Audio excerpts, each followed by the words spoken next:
మామూలుగా మందిస్తేనే కిక్కు వచ్చేస్తుంది అంటారు. కిక్కు రాకపోతే పెగ్గుతో మొదలుపెట్టి మగ్గు జగ్గు దాటిపోతారు. బట్టలు ఫ్యాన్స్ ఐటెం లాగా ఆఫర్ ఇస్తే ఊరుకుంటారా, ఉర్రూతలీగిపోతారు. ఇక్కడ సరిగ్గా అదే జరుగుతుంది. 1+1 ఆఫర్ లాగా విదేశీ టూర్ ఆఫర్ ఇవ్వడంతో ఇక్కడ మందు ఆవిరైపోతుంది. మందులో ఆఫర్ల గొడవ ఏంటి, విదేశీ టూర్ ఏంటి తెలుసుకోవాలంటే వాచ్ ది స్టోరీ.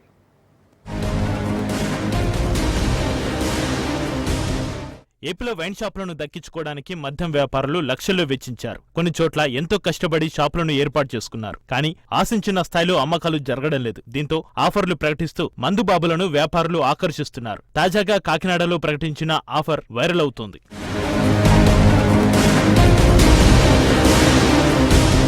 మనం ఆన్లైన్లో చూస్తుంటాం బై 1 గెట్ 1 అని, లేకపోతే భారీ డిస్కౌంట్, ఆఫర్ సేల్ వంటి ప్రకటనలు చూస్తుంటాం. కొన్నిసార్లు క్లియరెన్స్ సేల్ అని తక్కువ ధరలకే వస్తువులను విక్రయిస్తారు. ఇవన్నీ కామన్. కానీ కాకినాడలో ఓ మద్యం వ్యాపారి వినూత్నంగా ఆలోచించాడు. లిక్కర్ సేల్స్ పెంచుకోవడానికి ఊహించని ఆఫర్ ఇచ్చాడు.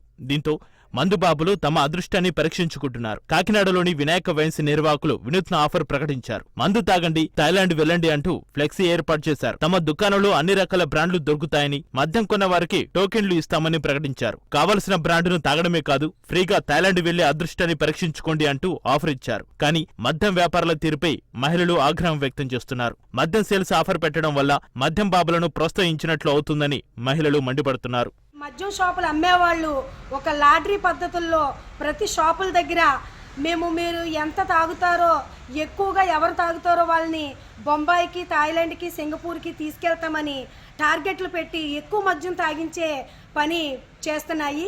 ఇంత జరుగుతున్నా సరే ప్రభుత్వాలు ఏ కోసైనా సరే వాళ్ళ మీద చర్యలు తీసుకోకుండా ఆ కల్తీ మందును తాగి జీవితాలు నాశనం చేసుకునే పనిలో ఉన్నా సరే ప్రభుత్వాలు చర్యలు తీసుకోవట్లేదు. ఈ మద్యం అమ్మకాలని ప్రభుత్వం తగ్గించకపోగా ఇలాంటి పెట్టి వాళ్ళని మందుకి బానిసలను చేసి కుటుంబాలు గొల్ల చేసి జీవితాలు లేకుండా నాశనం చేస్తున్నా సరే ఈ ప్రభుత్వాలు పట్టించుకోకుండా వాళ్ళ వెనకుండి వీళ్ళని అమ్మకాలను అమ్మించే పరిస్థితి చేస్తున్నారు.